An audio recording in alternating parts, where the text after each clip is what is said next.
அடிமைகளால எஜமானர்கள் மாதிரி இருக்க முடியல. அவங்க பலவீனமா இருந்தாங்க. அவங்களால அதிகாரத்தை ஜெயிக்க முடியல.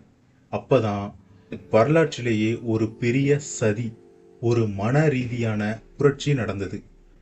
திராட்சை கிடைக்காத நரி சீச்சி இந்த பழம் புளிக்கும் அப்படின்னு சொன்ன கதை தான் இது.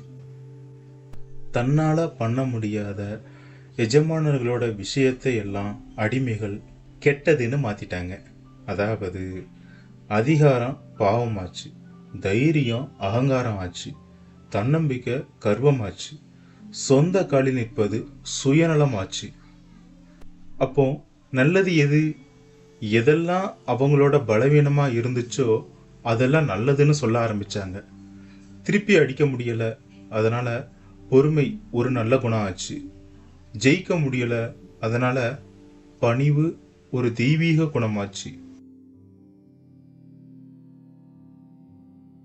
மற்றவங்க கருணையில வாழ வேண்டியிருந்ததுனால இரக்கம் காட்டுறது சொர்க்கத்துக்கு போற வழியாச்சு. ஒரு பலவீனமானவன் தன்னோட இயலாமைக்கு ஒழுக்கம்னு பேர் வச்சான். இந்த மனநிலைதான் ஒரு கண்ட்ரோல் பண்ற கருவியா, கலாச்சாரம் மூலமா, பல தலைமுறையா உன் மூளைக்குள்ள, என் மூளைக்குள்ள, நம்ம எல்லார் மூளைக்குள்ளேயும் ஏத்தப்பட்டிருக்கு.